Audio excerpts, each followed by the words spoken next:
ట్రంప్కి సలహాలు ఇచ్చే వాళ్ళకి అవగాహన లేదు. భారతదేశానికి వెన్నెముక రైతు.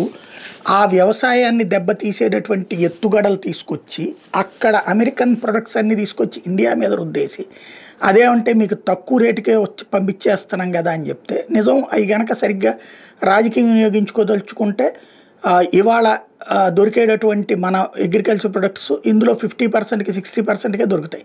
పాలు కావచ్చు, పెరుగు కావచ్చు, అట్లాంటిది అని చెప్పేసి బిగిన్ చేస్తే మన దేశ వ్యవసాయపు ఉత్పత్తి నాశనం అయిపోతుంది. ఆ తర్వాత అమెరికా డామినేట్ చేసి చివరికి అవన్నీ వాళ్ళ దగ్గర నుంచి కొనుక్కునే పరిస్థితి సృష్టిస్తే చిక్కుబడిపోతాం. ఈ కారణంగా ఈ కారణంగానే మోడీ సర్కార్ అడ్డుపడుతోంది. దాన్ని గ్రహించడంలో అమెరికన్ ఎక్స్పర్ట్స్ మిస్ అవుతున్నారు.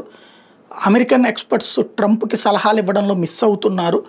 అది సరి చేసుకోవాల్సిన బాధ్యత అమెరికాదే అని చెప్తున్నారు రిక్ రాసో లాంటి వాళ్ళు ఇప్పుడు అమెరికాకి.